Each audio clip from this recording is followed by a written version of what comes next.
Note down the Crusaders for pole position all the way to the August 4th final. The Australian conference just got tighter, and the Lions will not give up. The South African conference led without a fight. Source: 1 News. 1 Crusaders, first in NZC, that was some victory over the Hurricanes.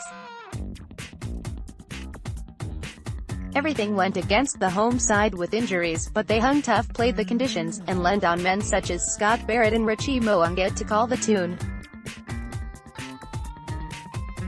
Imagine what they could do at full strength. 2 Jaguares, second in sack. They should make the playoffs from here after their 6th win on the bounce.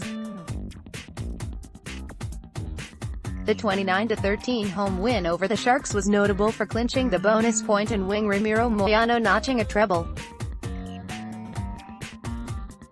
We will see if the Pumas can replicate this form in the June window. 3 Hurricanes, second in NZC, not good enough, really. The Hurricanes have been winning ugly, but now they have lost ugly. Beauden Barrett is not the scapegoat, but his passing and kicking games were off the mark in Christchurch. Ben Lamb was underemployed, but the Pack took a beating. Drawing board time. The Lions drew deep on their well of resolve to edge the Stormers 26-23 in Cape Town, always a tough place to claim the points. They were helped by a Raymond Rule red card and a clash full of yellow cards.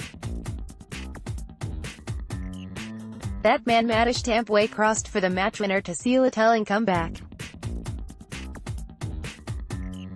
Carl Tuanaku off of the Chiefs drives forward. Source: Photosport. There was so much to like about the Chiefs' 39-27 win over the Waratahs. Less than 5 days off the plane from South Africa, they relied on the senior pros Charlie Natai, Brodie Retallick and Damian McKenzie, who chalked up 19 points, to see them through a fast Waratahs start. With Nick White clearly doing good things with the scrum, the Chiefs will enjoy the challenge of the Crusaders coming to town. It is fair to say the Waratahs will play much worse and win. After the defeat to the Chiefs, they have opened the door to the Rebels, who now trail by just 1 in the Aussie Conference. But they uncork some sweet backline moves to trouble the Chiefs early, and that Beal full-out combination can cut some serious capers.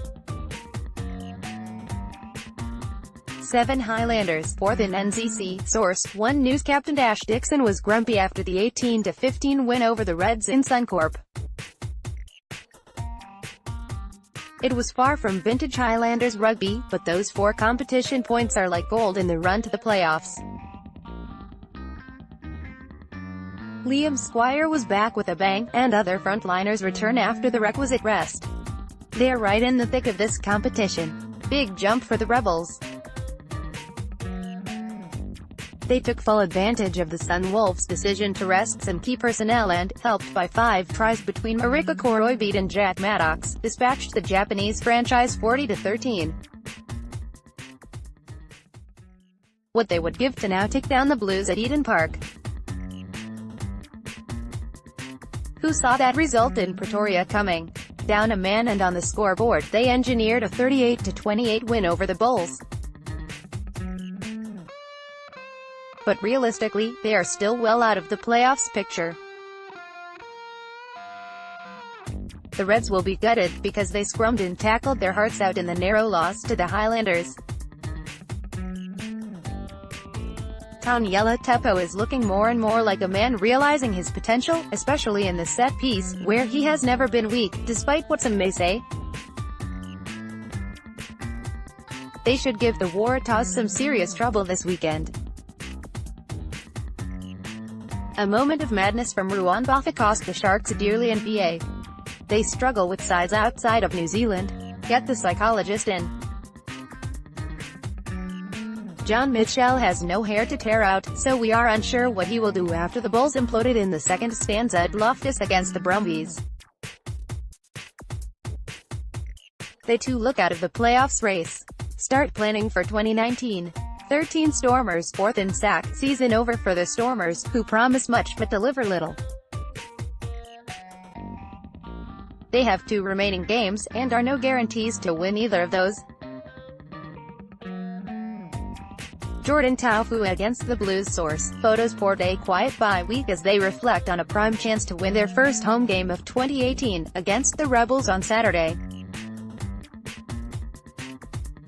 15 Sunwolves, 5th in AC. The Sunwolves could not maintain the momentum, falling heavily in Melbourne, so they must be throwing all their ammo at the Brumbies on Sunday.